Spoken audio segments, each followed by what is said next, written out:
So I had a choice in that moment. I said, okay, well, I can either kill myself because of the guilt and the shame that I feel, or I can take this terrible thing and I can turn it into something powerful.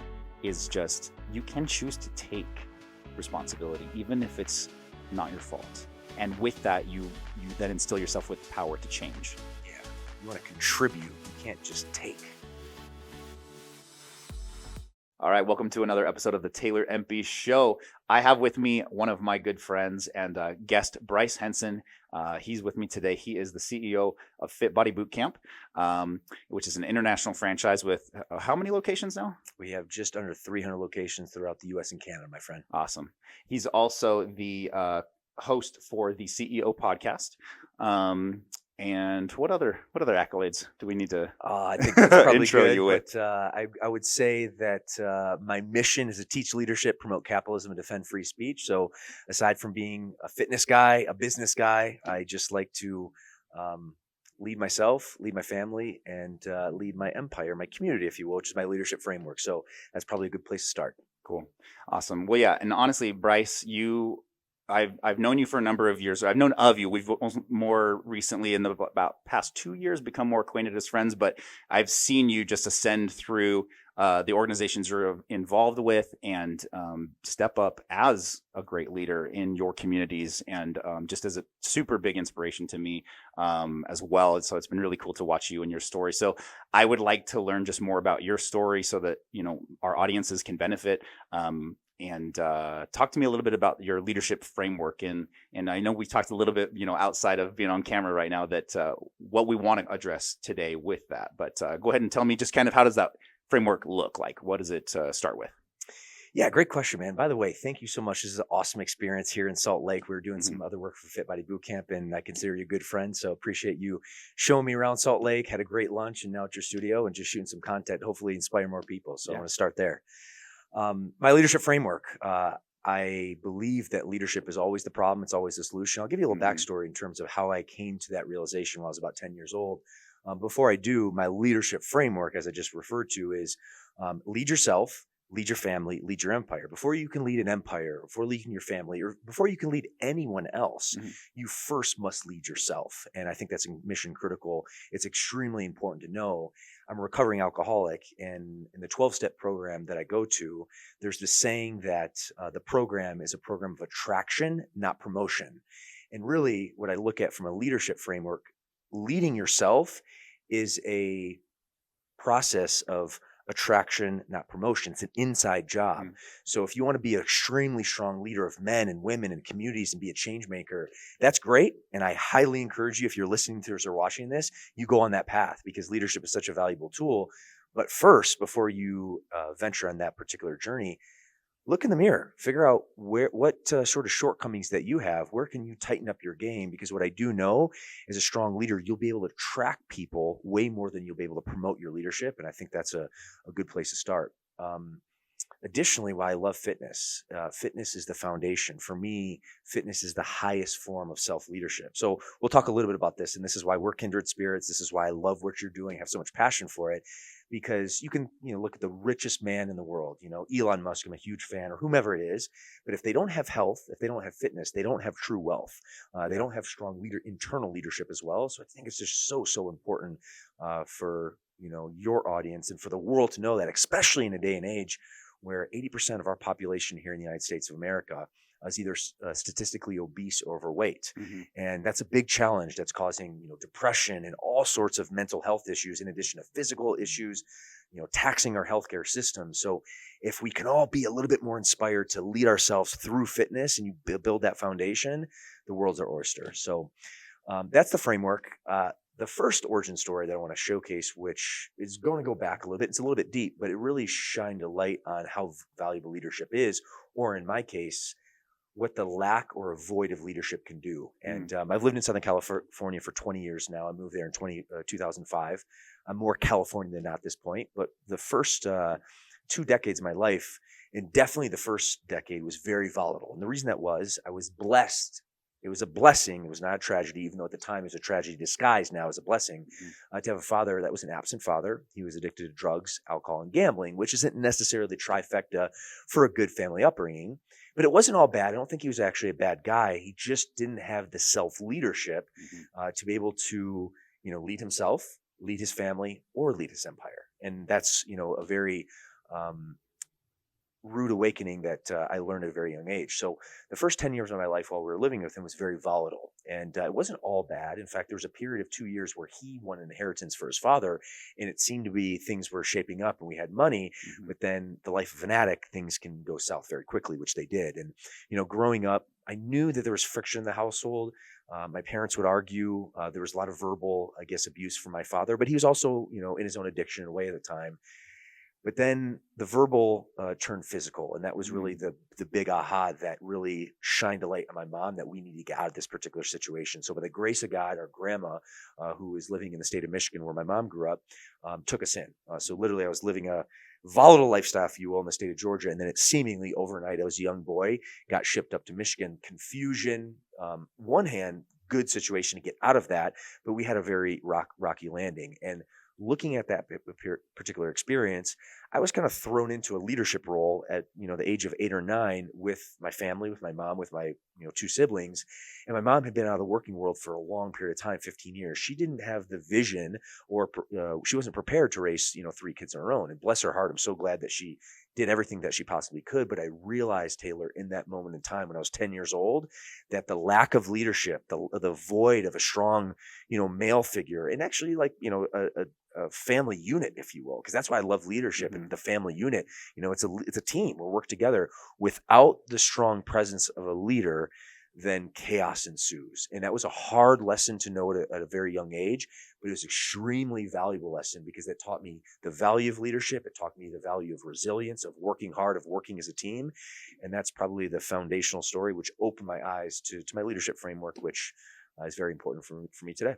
Yeah, that's incredible. Thanks for sharing all that, man. Yeah. So what was that like realizing, okay, there's this absence of leadership present in my life and in my family structure, and you realizing that you had to be the one to step up into that? Like what did that transition, how did that go? What did it feel like? Yeah, great question. And I think I naturally, being the oldest siblings, I felt like a responsibility for my And so siblings. you're the oldest in your family? I'm the oldest in Okay, my family. got it. So leadership is a learned skill. That's the beautiful part. So if you're listening to this and you're like, yes, I need to lead myself better, but I'm stuck. I don't know how. I have like self-limiting beliefs. The good news is, just like riding a bike or learning a language, leadership is an acquired skill. It's a learnable skill. Yes. There's some factory installedness to it too, I think, that separate the best leaders from not. And one of them for me is the feeling of responsibility, because leadership is about owning it. Jocko Willink, a mentor from afar, wrote a book, Extreme Ownership. And you can't be successful. You can't lead, very intentionally using that word, lead a really strong life if you're the victim. If you're pointing fingers left, right, and the other, you need to take extreme ownership of your life, of your surroundings, of your family, and your community, your empire.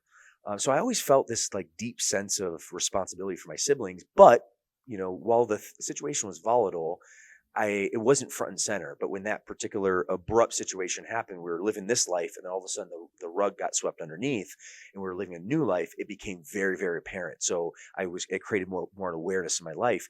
And I looked at this and I thought to myself, like, I actually felt bad for my mom at the time because, clearly I didn't fully understand. I was still a young boy, but clearly was something off. I clearly could understand my mom was there for us. And I clearly could see that she was overwhelmed and she needed help. So I had to make a decision. Do I try to just continue to strain off her, or can I lead and can I, step up and be a good brother and good brother to my, younger siblings?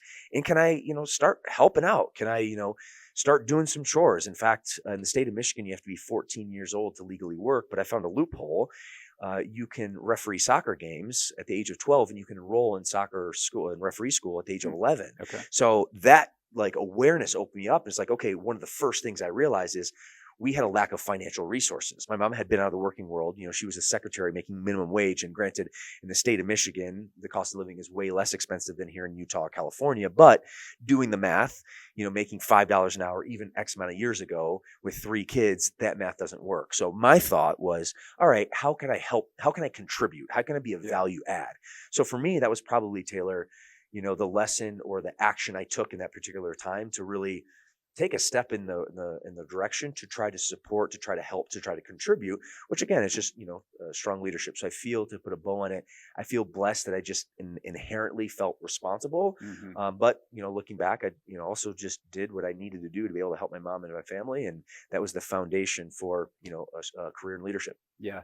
And that's, you touched upon a lot of really interesting things that I want to address. Is one is your why. Like, so when, whatever you distill that down to be specifically, it was, I got to do this for my family. I got to do this for my mom. I got to do this for my siblings. Yeah. So you had a very strong sense of duty, or like you said, responsibility, that was your motivating driving force behind it. And that's what I like to talk about with clients, whether they're working on personal development goals or their fitness goals, whether it's online or in the gym here, is what is that why? What's really that driving force behind this change that you want to see come about in your life or your health or your body, and taking responsibility. And what I really like about the phrase taking responsibility is there is always responsibility present in every situation. You don't have to be at fault for something to take responsibility. And just because you take responsibility doesn't mean that it is your fault either. Responsibility is a really powerful, I guess, concept and tool that I try to teach clients to do, is to take responsibility around their health, around their fitness, around their mindset. And like you said about, not self-victimizing. I've been a victim of certain things. You've been a victim of certain things. There's plenty of situations in the world where things happen to us that probably shouldn't. And it's what we choose to do in those circumstances and with those adversities and with those challenges that they can turn into our superpowers. Oh, yeah. And so that's something that I like to talk about with clients is, okay, what's the darkest shit you've ever experienced? Now let's heal that and take that and turn it into a superpower for you so that you can then lead with that skill set and help other people to do the same. Wow. And the way that we do that is we just acknowledge, okay, here are our circumstances. They're not ideal. It shouldn't have happened. For whatever reason, we're here. Now, someone can take responsibility, but if no one else is, I can be that person. And when you take responsibility, you take power. You take power back. And that's what a true leader does. Or even if a person isn't prone to being a leader, like that's not necessarily their calling or that the thing that they want to do, you can choose to be a leader in moments when it's really important. And you can, like you said, lead, whether that's family or community members or a stranger or an acquaintance or a client. And so I think that that's a really powerful tool and thing to talk about that I wanted to give to our audiences is just, you can choose to take responsibility, even if it's not your fault. And with that, you then instill yourself with the power to change. So, amen to that. Let me ask you this. When, Taylor, from your perspective, did you kind of have this big aha? Because you take ownership in your life. You're clearly a fit guy, successful business owner, et cetera. You probably had to have some sort of moment in your life when you realized that, oh, shoot, like I need to take responsibility for myself. That's my question back to you. Before I want you to respond, I do want to double down on what you just said about being a victim. I think that's so important. There's a difference. We've all been victimized. Yeah. Okay. Bad stuff happens, things that are not your fault. But there's a difference between being victimized and then being a victim. Being a victim is a mentality that like the sky's falling, people are out to get me. That's just not the case. One thing you talked about was like dealing with trauma, reflecting it, reframing it. That is the essence of my being, Taylor. That's the essence of my life philosophy and leadership philosophy is turn adversity to your advantage. So in my particular story, sometimes people, and you've dealt with this in your particular life as well, like the addiction and the challenges that have appeared, not specifically for you, but just in your family and your and people close to you. We've all been in a situation that we're victimized, but you have the choice whether you say, "Hey, woe is me," or you have the choice to say, you know what, I'm going to take this, I'm going to reflect on this, I'm going to reframe this, I'm going to use this as fuel to light a big fire, which just fires me up. So that's my foundation. I want to lean back, at that. Flipping it back to you, what was, the big aha for you to fully realize that, hey, if you're going to make a better life for yourself, for your family, et cetera, that you need to own it? Yeah, so this would have been, and I've actually shared this story on Snez's podcast a number of years ago, or about, I'd say like it was a year or two ago, but let's see now, about 14 years ago, I found myself sitting in a jail cell for a pretty, challenging crime, a very should say, not challenging, a very serious crime. I have been a victim of sexual abuse. As a child, I was molested a couple different times by people who were in my neighborhood, positions of authority over me, a former employer, actually, right as I was coming out of teenagehood into adulthood. It was a very challenging experience because you're supposed to be, you're supposed to not let people take advantage of you and victimize you and be, if you're a man, you should be able to defend yourself and stuff. And at the time, I didn't have those skills. I do have those skills now. In this particular situation, clearly not your fault. Clearly you were victimized. Yeah, exactly. Right. And it's really interesting talking about it because I've been through the entire cycle of abuse. So, basically there was a handful of events that took place when I was growing up as a young boy and then into my teenage adolescent years, going into a young adult where I was victimized sexually. That being said, I didn't know how to deal with that. That's heavy. I didn't know how to deal with it. I didn't know how to address it. I grew up in an environment where talking about those things was kind of a taboo. I also felt a lot of guilt and shame. Sure. Which, if you've been a victim of sexual abuse, then you probably know what that feels like. Probably confusion. And you're probably thinking, did I do anything to do this? You feel dirty. You almost feel like you deserve it sometimes. And so it's a really dark experience. Yeah. So that kind of got bottled up inside me and I didn't know how to handle it. And I just kind of like swept it under the rug. Right. So then that just turned into like my college years of like partying too much and kind of repressing this thing that happened to me. But also there was this like yearning I just wanted someone to love me. I just wanted to be in love. I wanted, intimacy. This is what I really wanted. The unfortunate thing with that is that I ended up victimizing someone close to me who was an adult female friend of mine. We were very close friends. And in kind of a college party type environment where we were both impaired, I took advantage of her. And I owned that. I did turn myself in for it. I'm not, justifying what happened at all. It was a wrong act. But that being said, now it came full circle. Before you go any further, good on you, man. Obviously that's not something you're proud of, but we all have, our issues. We've all done things that we're not proud of. Mm-hmm. For you to have the courage to be able to communicate that, I think says a lot for you. Says a lot about you. So I just want to acknowledge that. Thank you. And for a little more context, that individual and I had spoken shortly thereafter, after a lot of these events had transpired, and there was some healthy closure and some resolution that took place. But that being said, is once I woke up and realized what I had done, I realized, oh my God, I've become the thing that victimized me, and I've done that to somebody else. And you really do a lot of self-reflection when you realize, if you're a person that has ethics, that who am I to have done this, right? So I had contemplated what was going on for, I think it was a day or so, and I decided, you know what, I need to turn myself in for this, and I did. The reason being is because I would say that moment was the first moment in my life where I actually recognized that responsibility needed to be taken. And leading up to that point, I just kind of like bumbled through life and was just a teenager that was unaware and like had no real like emotional intelligence or like self-awareness or personal development skills. And so I said, well, I've done this wrong thing, but at least maybe I can make some of it right by doing the right thing, because you could choose to just avoid it. Oh yeah. Deny it. Just let the court proceedings happen. Right. And I said, no, like, at least I can be responsible for this and know that I did the right thing, at least this one time. Right. And so that was really probably the first wake up moment for me. And then in a jail cell, you're under observation for a number of days, sometimes longer than that. And you really start to find out a lot about yourself because you're in this cell alone and they don't let you out.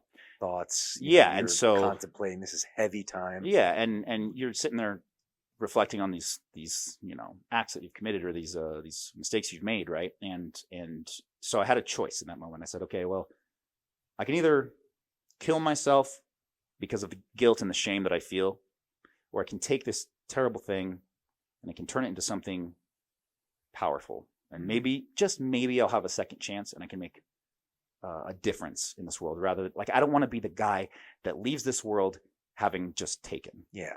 You want to contribute. You can't just take. Yeah. And so that in that moment I said, well, I don't know what this is going to look like. I don't know what my life is going to look like. At the time, it looked like it could have been a pretty long prison sentence. And I said, well, you know what? Like if and I just pled with the universe, and I was like, hey, if I can have a second chance here, I will do good in my life and I will leave everyone better than I found them. And that's been a core guiding component for me, is leave everything and everyone better than you found them, along with a few other things I've collected along the way. But that's where it's like, now I've realized this superpower that I have is, since I've chosen to take leadership in these areas, I can help other people heal from that same type of experience. So I can't tell you how many clients I've met with in private, who have shared with me, like, part of the reason they self-sabotage their body or their self-image or their confidence is because they are a victim of some form of abuse. Often for women, it's often sexual abuse. You have that insight, that perspective, and that empathy to be able to connect with them and influence them in a positive way. Taylor, this is a classic example, and I know you're going to continue on with it, but this is turning adversity to your advantage. This is my life philosophy. This is my leadership philosophy. This is why we're kindred spirits. Yeah. And that's why I wanted to talk with you further too, is because I knew, just in hearing a lot about your story, not even just today, but in the past, is like, I know that there's just so much substance that can be had in these conversations to help people. And that's why, like, I want to do more things like this and talk about these types of things more with people like yourself, is because there's somebody out there right now who's struggling with one of these issues, whether it's like addiction or whether it's abuse or something, a self-image, a health issue, right? A relationship issue. And they're going to glean something from this conversation, or at least conversations like these, that might just help save their life. And that's why I continue to do what I do, even though this isn't the easiest field. Being a coach, especially in fitness or, personal development, it's not the easiest field to, be successful in, or to stay the course. It's very emotionally, physically psychologically demanding. Exhausting, yeah. But I remember something that B told me when I did a course of his, or a workshop a number of years ago, as he said, this was related to creating a fitness product. And he said, who here believes that you're one of the best, or if not the best, in your area for fitness coaching? We raise our hands. Raise your hand if you already have a product that is helping serve your community, that packages your knowledge into solving that problem for people. And pretty much everyone didn't raise their hand, because that's why we were there for that workshop. And he said, someone is crying themselves to sleep tonight because you have the ability to solve that problem for them, but you're too scared to put yourself out there to do it. And so that always stuck with me over the last however many years I've known him, over a decade now. And that's why I do the work that I do. It's wrapped in fitness, but it's really helping people heal so that they start to respect themselves better. Like we talked about, when you lead yourself, what that looks like is showing yourself respect. And before you can lead others, you have to lead yourself. And so with that comes leading yourself in your self-management, your self-respect, your self-worth, your fitness, right? And paying yourself that kind of respect. And people who have been victimized in some form or another have a difficult time seeing that sense of self-worth, that they're even worth leading, that they're even worth leading or being a leader or deserving of this higher level of experience. And that's what I like to do with my fitness programs and with my coaching programs is, okay, look, like, these things work. Like we were talking about at lunch, like, here's the program. It works. How come you're not working it? Like, let's talk about that. What's going on in your life or your past that's got you not being congruent with who you say you want to be and how you want to be and this body you want to have and this human beingness, right? And let's talk about that and let's figure that out. And, we're in a world where everybody's fighting. We're actually not a whole lot different than each other. And we talked about finding these points of relatability at lunch, and focusing on where you are similar versus where you're different. Yeah, I think is so important. And that's why I built that into my brand too, is like, we're allies. We're allies in fitness. If all else outside of here, people fight, we have different viewpoints, those kind of things. But in fitness and health and the pursuit of that right and that goal, we can be allies. So let's come together in that spirit of harmony and help each other heal and grow together. That's a great message, man. It's a great message. Taylor, one of the things you just mentioned, and I'm going to double down on this, to your point, realizing the humbling moment in time when you realize that as a teenager, late teenager, you were a victimizer, a boy, and then you actually became the one that did the exact same thing. Mm-hmm. And for me, fast forward, because I just showcase my origin story about my father. Right, addiction is a very genetic component to it. Mm-hmm. And it was a very humbling moment for me to realize at 33 years old, I woke up and I looked in the mirror and I realized that I too had a problem with alcohol. Mm-hmm. And that's a very, very humbling, moment in time. And it's one of those things specifically in my story, is addiction, and the addiction repeats a genetic curse. So I was so frustrated, humbled, sad, angry. I remember looking at that mirror thinking, like, I've become my father, the guy that literally has created so much chaos and havoc in my mom's life and our family's life. And I've turned into that same guy. Now, thankfully, I haven't turned into that same guy, but there was a quality that I was sharing in that moment. Sure. So I don't want to sell myself too short, but the same token, that was a gut check. And interestingly enough, at lunch, and for your viewers, I turned to you, Taylor, and I looked at you and I said, like, dude, you have a superpower. I know it in my bones. I haven't, seen you coaching, your clients, but you just can connect. I know you are like a world-class fitness coach. I can just sense it, right? I actually know why now. You just told me that story. Mm-hmm. Because number one, you value self-leadership. You value growth. And again, this is my framework and observation, yours, but hurt people, okay, can hurt people. But if they do the work, if they look at the mirror, have a mirror moment, and then decide to make a change, to your point, that can be a superpower. For me, it can be fuel to help humanity, help yourself, help your family, help your community, help your empire. So to me, it's the empathy, it's the superpower that we both went through. But I saw in your eyes at lunch today, I see in your eyes now, but I just sensed, and I communicate this at lunch. But all this to say is that you can turn the darkest hour and you can make it light. If you realize that, hey, I've been victimized, but I'm not a victim. Yeah. I'm going to take that. I'm going to reflect on it. I'm going to use it as fuel, and I'm going to make my life, my family's life, and everyone that I touch lives around me better. So I just want to reinforce that because that was part of my story as well. Yeah. Thanks, man.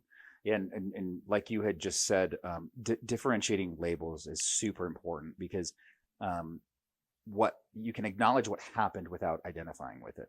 It doesn't have to be a part of your personality. It doesn't have to be who you are. A lot of what we go through, we end up taking on as who we are. Right. So you look in the mirror and you're like, I've become my father. I look in the mirror and be like, I'm that guy.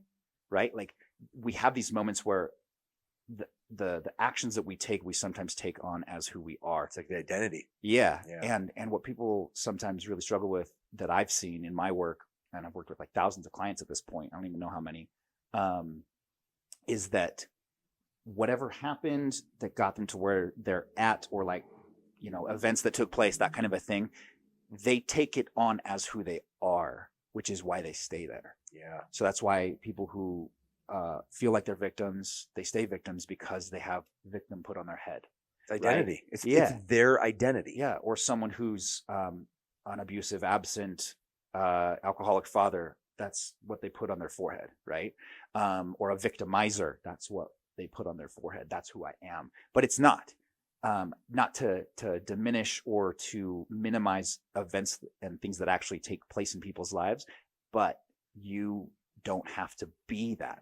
And I love the word play, because I think that words are so important in what you say and how you articulate and how you speak about yourself, others, in the world, because it shapes your perception of reality and it changes who you're being. We are human beings, and how you're choosing to be is what's going to shape your life. I'm going to interject here real quick because you emphasize human beings. So our mutual friend, Bedros, call him B, introduced me to our therapist for, this has been 10 years running. He has a very similar story to, in terms of, child abuse, et cetera. And Dr. Kevin is his name, Dr. Kevin Downing. And he talks about a human being versus a human doing. And he was a human being, as a human doing, you can do things, okay, but that doesn't necessarily mean that's who you are. It's not Yeah. necessarily identity. And I think that's an important differentiator as well, which really should be empowering if you're listening to this right now. Mhm. Say you're, going through a tough place. Say you don't like the person you are right now. Say you're looking in the mirror and you're overweight and you're lethargic and you're not treating your kids, your family, the way that they can and should be. Yes, you are now, you have been doing that. Okay. But you as a being have the ability to change who you are. Yeah. Rewrite take the pen back and rewrite the chapter and be a higher version of yourself. You don't have to be a human doing in that particular context. So I think, we're talking the same, the same general concept. And I just want to bring it home to your audience to empower them that if you're in that particular dark place, you have the opportunity to make a change at any single point. And why not today make that day? Yeah, exactly. And what's interesting though is even when we bestow these tools upon the people that we're helping in our communities and our clients, is you'll still see people not take the actions to change. And it's very interesting to watch. I've seen it in myself. I've seen it in other people. Is we can wrap our head around these concepts, right? And it's like, okay, well, so like if I want to be in existence as a different version of myself, a higher, better, healthier, more leader type version of myself, whatever it is, how come I'm not still doing that? And one of the biggest things I've seen that holds people back is there's a benefit from staying the same way. There's a payoff. And it's really when you say that, especially when someone's not ready to hear it, it feels like an attack. It does. Because when we come back to the concept of responsibility, right? So you could choose to be different, and a lot of people choose not to. It's a choice, friends. It's a choice. Yeah. But we live in that cognitive dissonance of, I would like so much to be here, but I'm gonna continue to choose to be here. And so for anyone that's struggling, who's like, well, yeah, but you two guys are fit. Well, yeah, but you two guys have, this advantage over me, or I got the genetic short straw, or I got I'm not in as advantageous of a position, or whatever it is. These might all be true. Yeah. And true. And those are what I call circumstances, right? We have different circumstances. That's never going to change. Like we all come from different levels of circumstances. However, if you're choosing to not change and you're aware that you could, and you have like access to like the tools and information that will help you start to change, there's a benefit from staying where you're at. And so to explore that, because I had to explore that for myself in many ways. Like every time you want to go to the next level, you have to ask yourself, well, how come I'm not already at that level? And why do I want to be at that level? And what's stopping me from being at that level? And you'll realize it's your own limiting belief system, or your own self-governor. B always talks about it being a glass ceiling, right? That like you can see through it, but for some reason you just can't quite get there. And it's because usually if you do the deep work and you look inside, you're going to find that there's a benefit for staying where you're at, whether that's you get to be right, you get attention, you get acknowledgement, you get pity, you get, whatever it is that's just kind of reinforcing. Try to look at that and try to dissect that and say, okay, even though I can't see yet why I have these circumstances, or this, this glass ceiling that I can't, these stressors, these negative things going on in my life, why can't I get past them? Is there some type of behavior I'm engaging in to where I'm benefiting from this situation? And if you're willing to pull the ego back and dissect that and do the self-awareness, that's where the breakthrough will take place, because that's where you will be able to see, okay, now this is the behavior that I can modify. And that's what's great about being a human being, is we have the power to modify our behavior, like you were saying earlier. Amen. You don't have to be a human doing. Correct. Yeah. And that's just so true. That is so true. One of the things you just talked about, the circumstances, and that's absolutely right. But I always like to say, your circumstance does not change your responsibility. At the end of the day, you could be in a really bad situation, but you still have a duty, obligation, responsibility, which is the theme of, self-leadership and strong leadership. The other aspect, and, this is my leadership framework, is leading yourself first. Leadership is an inside game. Anytime, Taylor, that I've taken my leadership to another level, it hasn't been because I went out and I went to a workshop and I learned this tactic and this strategy. Those are very important. You need to be able to arm yourself with tools. But the biggest breakthroughs I've had in my own leadership towards leading a, international organization with hundreds of locations, thousands of clients, and thousands of fitness coaches is doing the self work, reflecting on me, looking at that mirror and realizing, okay, these are where this is where I do well. These are all the areas that I need to improve. And every time, Taylor, it seems to be when I focus internally, because self-leadership is an inside game, and I focus on my deficiencies. I focus on, okay, where are my shortcomings? How am I going to shore this up? And if you're listening to this and you have 15 shortcomings that, you've identified, okay, great. What's the number one? Let's attack that. Let's shore that up. And let's continue to stack momentum, because momentum is a real thing. But anytime that I've done that, it just seems to be, Taylor, there's a breakthrough on the other side of that. And that's why I strongly believe in my framework, in the fact that leadership is an inside game. And if you want to lead other people, you need to lead yourself first and foremost. And to put a bow on it, a lot of times that's painful. A lot of times that means, to your point, putting away the ego, humbling yourself, realizing that, hey, you still have a long way to go, but it's also, even though it's painful to do that in that moment in time, it's the most liberating and empowering moment, which is a message that we both want to share. Yeah. Yeah. And that's why I want to reinforce what we've already been talking about, which is there's freedom in your power of choice, in your power to choose to take the responsibility or to take action, right? Because things, without you doing that, nothing will change. I mean, you can hope for change. Someone else may choose to take responsibility, step in and change the situation. But as many people know, there's the popular saying, like, no one's coming to save you. Someone might, but do you want to just live your life hoping that that's going to be the case? Or would you rather be the catalyst to the change for yourself and the people around you? And it's liberating, like you said. What comes with it is also responsibility, in the sense that, like, okay, if you choose to be a person that takes action, that takes responsibility, that leads, there's consequences to our actions. And so you're going to have to own extreme ownership. You're going to have to own those things. But the opposite that comes with it, right, is the equivalent reward, right? So, like, you might take on additional risk by choosing to lead or choosing to take responsibility, but by taking on that level, you also get a higher level of reward.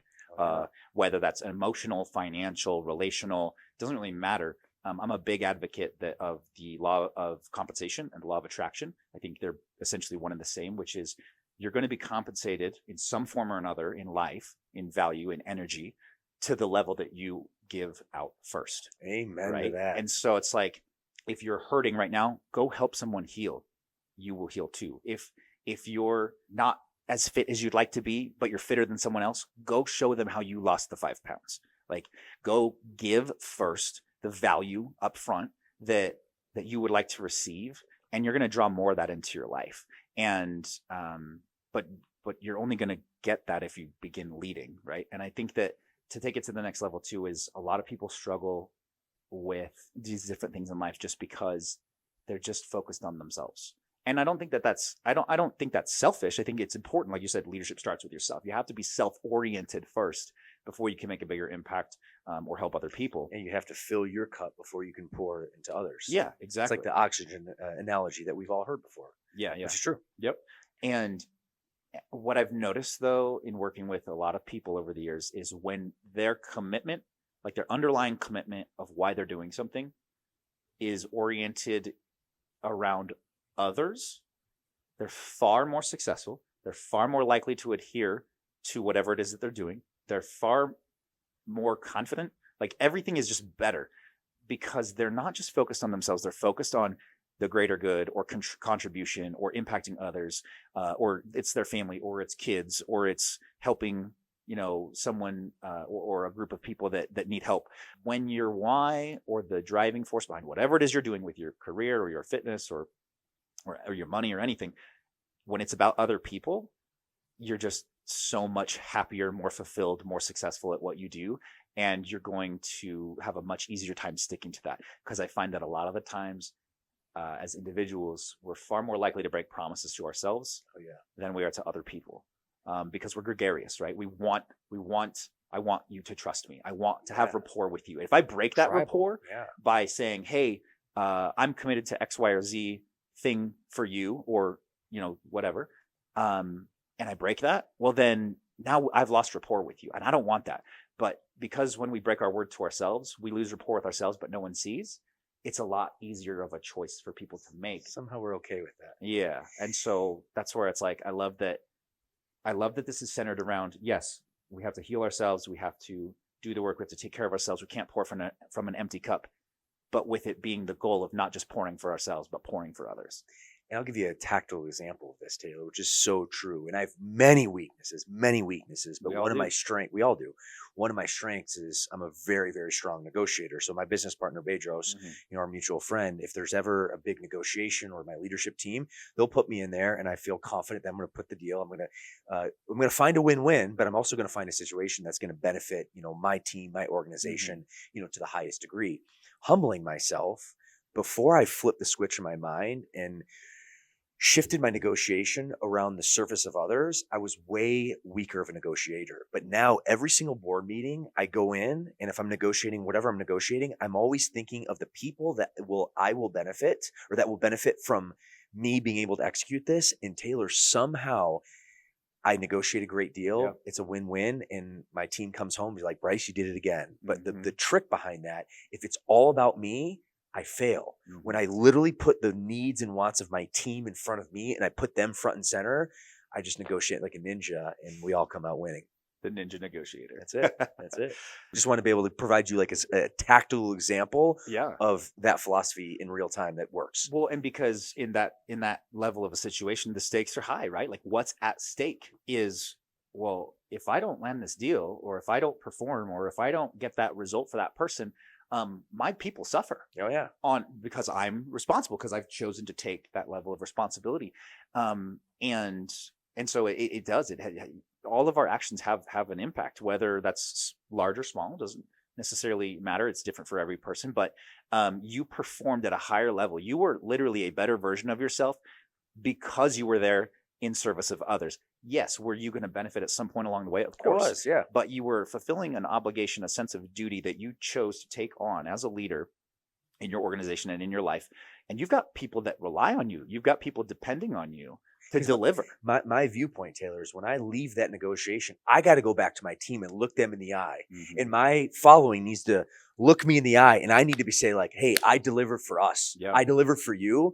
And you bet your bottom dollar, Taylor, when I have that framework, I'm going to freaking win. It's the Bryce 1.0 that was just about me and about the benefit of me. Somehow, interestingly enough, even though we're all self-serving, it didn't go to my particular liking, my team's liking when that particular mind frame going in. Yeah, for sure. It's awesome, man. I love it. Cool. Well, one thing I wanted to ask you is, because I like to ask everybody, like everybody's got these different human experiences that we go through. There's somebody listening right now that probably needs to hear a piece of this conversation, right? For whatever they're going through. Oh yeah. What's like the biggest thing that you would tell that individual listening right now, who's, whether it's they're struggling with their fitness and their health, their addiction, suicidal ideation, they got a wound or a trauma they're trying to heal, financial, because we've got, at the time of this filming, a lot of people are going through a lot of different struggles. Oh yeah. And I think at any point in time in history, people are going to be going through struggles. But what would you say to that individual?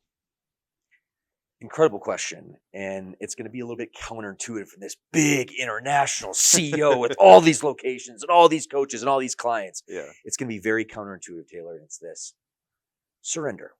At the end of the day, what I've realized in my life is the first time I wanted to get fit. I was an obese guy, but I definitely wasn't fit. I was skinny fat, if you will. I had 20 pounds of body fat. In fact, one of my friends, when I was 21 years old at a pool party in Los Angeles, said that I had islands for nipples in front of all these girls. It embarrassed me to my core. And that was the catalyst to get my butt in motion. Right. But anytime in that particular time, I'll give you a few other examples, that I realized I needed change, but I didn't know how to be fit. I didn't know how to lift weights. I didn't know how to eat clean. All right. Sounds so basic, but I could have been like, well, I'll just figure it out and I'll have this ego mentality, et cetera. I actually took the opposite approach. I said, I don't know anything about fitness. I don't know anything about lifting weights. I don't know anything about clean nutrition. Why am I going to pretend that I do? I'm going to surrender, put my hand in the air and be like, hey, find a fitness coach, in this particular tactical example, a guide, a mentor who's been where I want to go. My friend Adam, to this day, 6-pack abs, glistening muscles. I realize he has what I want. So I'm not going to pretend that I know what I'm doing when I don't. I'm going to surrender. I'm going to put my hand out and say, I need some help. Can I get some coaching? Yeah. This is the same thing I did when I turned 33 years old, and I had that mirror moment when I had the worst moment of my life. A family member that I love dearly, she struggles till this day with a massive addiction. It's just so gut wrenching. And I would looked in that mirror and I realized I was the guy. I was I'm turning into my father. I had all this, humble confusion, rage. Like how could this happen? I could have been like double down and be like, well, I can just figure this out on my own. And actually I did. For 3 months. I decided to stop drinking, and I decided to quote unquote white knuckle it. I didn't even know at the time, but did not get support, did not get guidance, did not get mentorship. I just thought I could take it on myself. It wasn't until 4 months later when I was just realizing like I need help, I need support, and remembered the same time that 10 years previously, my fitness, when I surrendered, got coaching, got a mentor, I did the same thing. So I Googled, okay, what's the cure for alcoholism? And there was a bunch of resources that came up, but a 12-step program came up in my particular areas. A Monday night, Taylor, I'll never forget this. I Google it, find the meeting, go to the meeting, and I'm about to enter the door. I mean, I'm thinking like, no, I can't do this. Like all the shame and the embarrassment. And I took a step back and I was like, you know what? I need to. And I opened that door, and it literally is like the heaviest door in the history of all doors. At least it felt like that. It really wasn't. It was just a normal door. But I opened that door, and I thought that everyone was going to be looking at me and staring at me. So I just kind of went to the corner, and I didn't even say a word for 3 meetings. Okay. And I knew logically this wasn't going to happen, but emotionally it felt like this was going to happen. I didn't say that I was an alcoholic for, the first 3 meetings. And finally I decided to surrender, put my hand in the air, ask for coaching and mentorship, because my best thinking at that moment got me in that particular situation. So I had this light bulb. I was like, you know what? I might as well humble myself, surrender. I said, hi, my name is Bryce and I'm an alcoholic. And I thought emotionally, everyone's gonna be looking at me, laughing and staring. And it was the opposite. Like this weight of the world just lifted off my shoulders. So that gives you 2 examples in my life where I'm hitting roadblocks. I'm in a bad place. I knew I wanted something better. I knew I was wanting for something more. And the action I executed is the same piece of advice I'm giving to your viewers right now is surrender. Take a step back and realize whatever problem you're going through, someone else has gone through that problem. Someone else has has also solved that problem. There's someone else that can guide you to that problem. So remove your ego. I know it's not easy. I know that's not easy to do, but literally surrender, find a guide, find a mentor that has what you want. And that piece of advice will dramatically increase your quality of life. Awesome. Yeah. It's asking for help is sometimes the simplest and yet one of the hardest things for us to do. Because it requires checking our egos and saying, hey, I can't do this on my own. I need help. Can you help me? And that's the work. This is why self-leadership is an inside job. This is why fitness is the foundation, because if you're listening to this, you're clearly like in, Taylor, your community. It's just the value of fitness that teaches you humility, that teaches you to surrender every single day. And why I'm just, so fired up to, be on this mission with you and really serve your audience and, serve humanity from a leadership perspective, because I believe I was born on this planet to teach leadership, promote capitalism, defend free speech. Leadership is the core, and self-leadership and fitness is the foundation. It's the highest form of self-leadership for me. Yeah, that's awesome. The one last thing that I want to add, at least from my end, before we each gives, final words, is if you're sitting there thinking, I can't ask for help. I don't want to do that. I don't need to do that, right? Like you're having that dialogue with yourself right now, whether that's around whatever it is that you're struggling with. Remember that you're most likely not going to get through this entire life by yourself. At some point, someone's going to help you, and someone wants to help you. What by you not putting your guard down and surrendering, you're actually robbing another person of the gift of leading, helping, healing, and gifting. And so just, you've probably been in a situation where you wanted so badly to help somebody and they just wouldn't allow you to help them. Or you wanted the pleasure of gifting, of being of service. It's actually like a fulfilling experience. And it's so disappointing when someone just won't allow you that gift, and you know how good it feels. So if you're struggling right now, that's what I would ask you to do, is allow someone else the pleasure of helping. And then you too will actually be in a position to be able to do that at some point in your life around the thing that you're healing right now. By you allowing someone else to help you heal, you will then be able to help someone else in the future heal. I always say at some point in your life, it's best, I think it would be best if we could all be a protege and a mentor at some point. Yeah, my friend. Any final words for you? Well, first and foremost, man, I'm just super grateful to be here with you in your space and be able to chop up a conversation, help some people in the process. My final, parting words of wisdom is my leadership philosophy. We talked a little bit about it, just doubling down on that. Adversity is your advantage. And you're going to be in 2 classes right now. Say you've already overcame your adversity, and kind of talking about the coaching, the guiding, mentorship. Say you've already overcame that. You have already solved that problem, and you have the ability to be a guide, to be a mentor. You have a duty, obligation, and responsibility, which is a key word today, to be able to do that for others. Yeah. So that's option 1. But say you're in option 2 in a situation that you're struggling, that you're in a bad point, that you're in a pain point right now, which human nature, adversity is coming for us all. Realize that by solving this problem, by putting your hand in the air, by surrendering, by getting the help that you need, by resolving that issue, by taking that adversity, reflecting, and then channeling that as fuel, that can be your advantage in life. And that can be the advantage that you give to the world. So my friend, that is my parting piece of wisdom. Adversity is your advantage. Lean into that no matter where you're at, and that will lead you to have a life well lived. Awesome, dude. I couldn't have said it better myself. So, my friend, let everybody know where they can find you. Real Bryce Henson? Yeah, right? Not the fake Bryce Henson, but real Bryce Henson, and all the platforms from Instagram, YouTube. My podcast is called the CEO Show Podcast. But again, all the links across the board are Real Bryce Henson. That's where you can find me. Awesome. Well, hey, my friend, thank you so much for making the time to be here. I deeply appreciate you and the work that you do. And I look forward to seeing more from you, man. Pleasure's mine, my brother. Okay. See you later.